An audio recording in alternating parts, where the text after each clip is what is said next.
राधे राधे दोस्तों। तो यहाँ तो बहुत अच्छी हवा चल रही है, वेदर बहुत अच्छा है और मुझे बहुत ही अच्छा लग रहा है यहाँ पे आके। तो आज मैं आपके पास एक नया टॉपिक लेकर आई हूँ, दैट इज़ डाइवोर्स। कुंडली के अंदर डाइवोर्स कैसे चेक करें। तो अगर आपके लग्न और नवांशा के अंदर 7th हाउस हमारे पार्टनर का होता है, हमारे पार्टनरशिप का होता है, हमारे के बाद कैसा पार्टनर हमें मिलेगा उसको बताता है।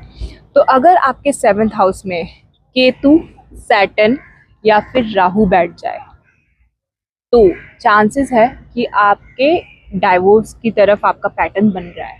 लेकिन डाइवोर्स के लिए आपको 2 प्लैनेट्स चाहिए होते हैं और हमारे पूरे एस्ट्रोलॉजी के अंदर 3 कीलर्स होते हैं, राहु, केतु और सैटर्न। ये तीनों कीलर्स है, जहाँ पे भी बैठ जाएंगे उस चीज़ को ख़त्म करने पे विश्वास रखते हैं। तो इनमें से अगर कोई भी 2 प्लैनेट एक हाउस के अंदर आ जाए तो वहाँ की चीज़ों को ख़त्म कर देता है। मीन्स कि अगर ये 7th हाउस में 2 प्लैनेट बैठ जाए, राहु केतु या फिर केतु सैटर्न, तो ये वहाँ की चीज़ों को ख़त्म कर देगा और डाइवोर्स के योग बना देता है।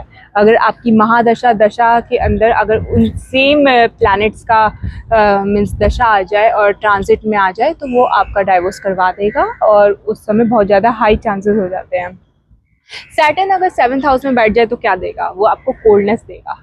आप एक ही घर पे रह के दूसरे पार्टनर से बिल्कुल कोल्ड रहेंगे, आपको अब इतना इंटरेस्ट नहीं रहेगा। ठीक है वो है आपके साथ, लेकिन आपको बिल्कुल कोल्ड बना देगा, उस रिलेशन को बहुत ज़्यादा कोल्ड बना देगा। केतु होगा तो वो क्या करेगा, वो डिटैच कर देगा। अब आपको अपने पार्टनर से मटेरियल का सुख नहीं मिलेगा। हो सकता है कि जो आपको चाहिए उस चीज़ में आपका इंटरेस्ट भी अब ना रहे, हो सकता है पार्टनर का ना रहे, तो डिटैचमेंट को वो बताता है। अगर राहु बैठ जाएगा तो राहु क्या करेगा, आपको बहुत अटैच करेगा, लेकिन साथ में आपको डिससेटिस्फैक्शन दे देगा। तो अब आप अपने पार्टनर से अटैच तो हो जाओगे, लेकिन जो आपको चाहिए वो चीज़ अब आपको नहीं मिल रही है। अब आप अपने पार्टनर से बहुत ज़्यादा डिससेटिस्फाइड भी हो रहोगे। तो ये ऐसी प्रॉब्लम दे देते हैं राहु केतु और सैटर्न एक साथ बैठ जाए तो।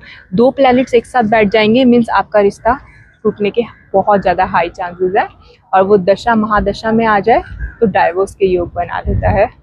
तो आप इस तरीके से चेक कर सकते हैं कि किसी कुंडली के अंदर डाइवोर्स का योग है या नहीं है, क्योंकि चार्ट हमारा बर्थ चार्ट एक प्रॉमिस है जो प्लैनेट्स के थ्रू बताता है कि कौन से 2 प्लैनेट्स उसी हाउस में बैठे हैं या फिर वो अपने एक्सपेक्ट से उस हाउस को देख रहे हैं। अगर वो 2 प्लैनेट उस हाउस को भी देख लेते हैं तो भी योग बन जाता है।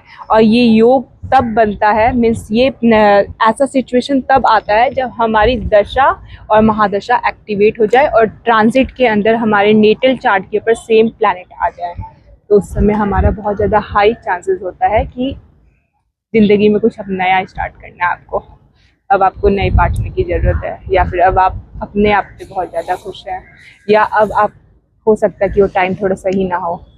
ठीक है, लेकिन आप ओवरकम कर जाएंगे दोस्तों। ठीक है, लाइफ में हर चीज़ चलती रहती है, अब क्या कर सकते हैं, ऐसा पैटर्न बन रहा है तो कर्म है हमारे, पिछले कर्म हम लेकर आए हैं, अब कुछ तो हमें सीखना पड़ेगा। तो इस तरीके से आप अपने कुंडली के अंदर चेक कर सकते हैं कि डाइवोर्स का पैटर्न क्या है, आप डाइवोर्स को देख सकते हैं।